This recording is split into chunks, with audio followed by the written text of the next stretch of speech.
Hello friends, आप सभी को स्वागत है हमारे यूट्यूब चैनल में। आज हम लोग पढ़ेंगे इंडियन ज्योग्राफी। क्या पढ़ेंगे? Indian geography. इससे पहले हम लोग ओल्ड ज्योग्राफी पढ़ रहे थे। क्या पढ़ रहे थे? ओल्ड ज्योग्राफी पढ़ रहे थे। ठीक, आज से हम लोग का इंडियन ज्योग्राफी स्टार्ट हो रहा है। तो देखिए, इंडियन ज्योग्राफी का ये पहला चैप्टर है जिसका नाम है क्या है कि भारत का सामान्य परिचय। क्या है? भारत का सामान्य परिचय। ये पहला चैप्टर है इंडियन ज्योग्राफी का। और ये हम लोग का पहला वीडियो भी है इस चैप्टर से। और इंडियन ज्योग्राफी का भी ये क्या है? पहला वीडियो है।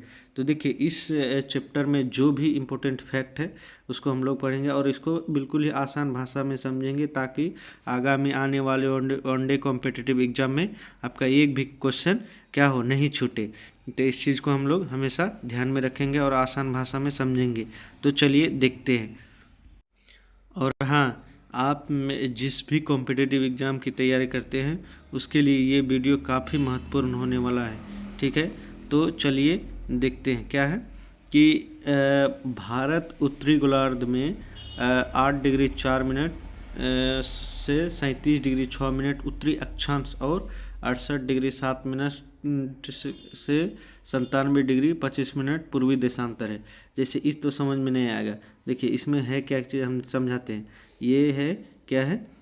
भारत। ठीक है, भारत है और ये हमारा पृथ्वी है। ठीक है, तो देखिए, जैसे आपका ई बना हुआ है अक्षांश और देशांतर। ठीक है, तो ये अक्षांश देशांतर से बना हुआ है। इधर वाला ये लाइन को अक्षांश कहते हैं, ये देशांतर कहते हैं। ठीक है, तो ये जो है तो बोल रहा है कि उत्तरी गोलार्ध। ठीक है, देखिए ये पृथ्वी है, तो यहाँ जैसे कोई भूमध्य रेखा है, तो भूमध्य रेखा से आपका ऊपर वाले लाइन को उत्तरी गोलार्ध कहते हैं और नीचे वाले को दक्षिणी गोलार्ध। तो देखिए, भारत भूमध्य रेखा से ऊपर है। तो देखिए, भूमध्य रेखा से कितना ऊपर है, तो यहाँ देखिए लिखा हुआ है, कितना लिखा हुआ है कि 8 डिग्री 4 मिनट। कितना है? 8 डिग्री 4 मिनट। जैसे अभी बनाए थे ना कि ये है क्या है? भारत, सॉरी, ये है मेरा भारत है। ठीक, ऐसे बना हुआ है भारत। ठीक है, जैसे ये पृथ्वी है, तो यहाँ से जो ये लाइन है, तो ये 8 डिग्री 4 मिनट पर ये मतलब यहाँ भूमध्य रेखा से 8 डिग्री 4 मिनट ऊपर है। और जैसे इसे ऊपर जा गया तो यहाँ से ऊपर यहाँ तक गया है कितना? 37 डिग्री 6 मिनट। ठीक है, ये उत्तरी अक्षांश हुआ। देखिए, भूमध्य रेखा से ऊपर है इसलिए उत्तरी अक्षांश में। ठीक, अब इधर आते हैं कौन? देशांतर में। तो देशांतर में जो है कहीं 0 डिग्री होगा, तो 0 डिग्री से इधर है, सॉरी 0 डिग्री बोल रहे, 90 मतलब 90 डिग्री से। हाँ, तो देखिए ये जो है, तो इधर से आपका कितना है? 68 डिग्री 7 मिनट। और इधर देखिए बढ़ते गया बढ़ते गया बढ़ते गया, तो फिर इधर भी कोई देशांतर रेखा होगा, तो ये कितना गया है? 97 डिग्री 25 मिनट। तो देखिए, इधर है पश्चिम आपका और इधर हो गया आपका पूरब। आप जैसे मानते हैं कि नहीं कि बायां हाथ पश्चिम होता है और दाहिना हाथ पूर्वी होता है। तो देखिए, यहाँ से इधर है, तो इधर आपका हो गया, क्या हो गया? पूर्वी देशांतर हो गया। ठीक है, समझ में आ गया। अब आगे देखिए, आगे क्या है कि भारत का क्षेत्रफल है आपका 32,87,263 किलोमीटर है। जैसे ये है भारत। ठीक है, तो भारत का क्षेत्रफल कितना है? आपका 32,87,263 किलोमीटर है। ठीक है, कितना है? 32,87,263 वर्ग किलोमीटर। अब आगे देखिए, आगे क्या है कि भारत का संपूर्ण क्षेत्रफल जो है ना, वो विश्व के क्षेत्रफल से कितना है? जैसे भारत का विश्व का ऐसे ऐसे मानचित्र है, ऐसे ऐसे मानचित्र है। ठीक है, तो ये जो पूरा वर्ल्ड है, ये वर्ल्ड के क्षेत्रफल में कितना योगदान रखता है? तो देखिए, ये है आपका 2.42%। जबकि जनसंख्या, अगर जनसंख्या में बात करें पूरी दुनिया में, तो लगभग 8 अरब के अराउंड से है जनसंख्या। तो उस जनसंख्या में अपना भारत योगदान रखता है 17.5%। ठीक है, चलिए अब आइए, इतना तो फैक्ट समझ में आ गया। ये सब कभी कभी पूछ देता है एग्जाम में, इसलिए ये थोड़ा इम्पोर्टेंट हो जाता है। ठीक है, ये भी इम्पोर्टेंट हो जाता है ये सब, इसलिए। और चैप्टर में है तो पढ़ना तो पड़ेगा, इसीलिए। अब आगे देखिए, आगे आगे है कि देखिए क्या लिखा हुआ है कि भारत का उत्तर से दक्षिण में विस्तार और पूरब से पश्चिम में विस्तार कितना है? तो देखिए ये है भारत। पहले देखिए मैप पे एक मैप रख लीजिएगा, किसका, भारत का। जब भारत इंडियन ज्योग्राफी पढ़ेंगे तो एक इंडियन का मैप रख लीजिएगा, और जब वर्ल्ड ज्योग्राफी पढ़ेंगे तो वर्ल्ड ज्योग्राफी वर्ल्ड मैप एगो रख लीजिएगा। इससे होता क्या है कि ये दिमाग में बैठ जाता है कि कहाँ क्या है। तो देखिए ये मेरा मान लीजिए कि भारत का मानचित्र है, ठीक। तो जैसे क्या बोला है कि उत्तर से दक्षिण, तो उत्तर से दक्षिण यहाँ से अगर इसका लंबाई पूछे तो कितना होता है, 3214 किलोमीटर, ठीक। 3214 किलोमीटर। इसे उल्टा से देखिए 1 2 3 4, ठीक। इसको याद करने के लिए इसे, ठीक है। और ये देखिए आपका पूरब से अगर पश्चिम पूछे, किससे पूछे, पूरब से पश्चिम, तो देखिए यहाँ से आपका 2933 किलोमीटर है, 2933 किलोमीटर। और ऐसे पूछे तो 3214, ठीक है। ये ज़्यादा इम्पोर्टेंट हो जाता है, ठीक है। अब इससे नेक्स्ट आगे इसको आगे क्या करते हैं, बढ़ाते हैं। अब आगे है मेरा क्या है कि भारत की स्थल सीमा की लंबाई कितना है, 15,200 किलोमीटर। कितना है, 15,200 किलोमीटर है, ठीक है। जैसे ये हम एकदम चित्र, हमेशा मानचित्र को ध्यान में एकदम पास में रखिएगा तभी समझ में आएगा। तो देखिए बोल रहा है स्थल सीमा की लंबाई, ठीक। तो जैसे यहाँ से आपका यहाँ तक आपका ये स्थल सीमा से लगता है, इधर जो है एरिया आपका समुद्र से लगता है, ठीक है। तो यहाँ से यहाँ तक को जो दूरी है तो आपका कितना है, 15,200 किलोमीटर। कितना है, 15,200 किलोमीटर यहाँ तक, ठीक है।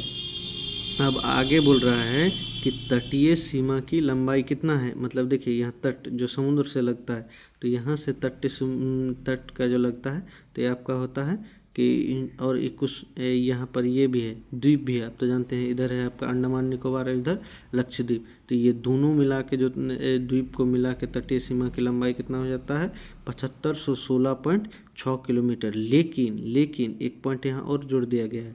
क्या जोड़ दिया गया है कि मुख्य भूमि, ठीक है। अगर मुख्य भूमि की बात करें तो मुख्य भूमि की लंबाई ओनली, ये मुख्य भूमि की लंबाई 6100 किलोमीटर है। जैसे ये है, ठीक है, ऐसे है ना। तो ये है, अगर खाली ये पूछे तो इसी को मुख्य भूमि कहते हैं। तो इसकी अगर लंबाई कितना है, 6100 किलोमीटर। लेकिन अगर इस सब द्वीप को जोड़ दिया जाए, क्या कर दिया जाए, द्वीप को अगर जोड़ दिया जाए तो पूरी लंबाई कितना हो जाता है, 7516.6 किलोमीटर हो जाता है आपका, ठीक है। ये याद कर लीजिएगा, कभी कभी पूछ देता है एकदम। देखिए एकदम हल्का हल्का सा पॉइंट है जो कि आपको एग्जाम में फ्री में 1-2 नंबर दे के जाता है। इसलिए छोटा छोटा चीज़ को हमेशा ध्यान में रख करके चलिएगा तो आपका रिजल्ट जल्दी बन जाएगा। यही सब चीज़ जो होता है ना, लोग छोड़ देता है, जिसके कारण रिजल्ट नहीं बन पाता है। इसीलिए ये चीज़ क्या हो जाता है, काफ़ी इम्पोर्टेंट हो जाता है और ध्यान में रखना पड़ता है, ठीक है।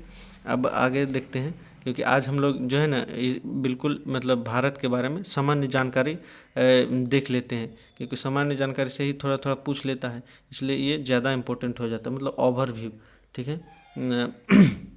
अब देख लेते हैं कि भारत का सबसे बड़ा राज्य और सबसे छोटा राज्य कौन कौन है। तो देखिए सबसे बड़ा अगर राज्य की बात करें तो राजस्थान हो जाता है, इधर है राजस्थान, ठीक है।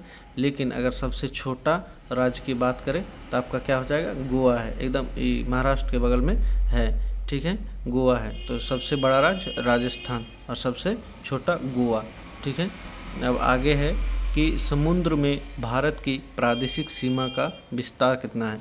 जैसे ये है भारत, ठीक है, क्या है, भारत, ठीक है, ऐसे ही है।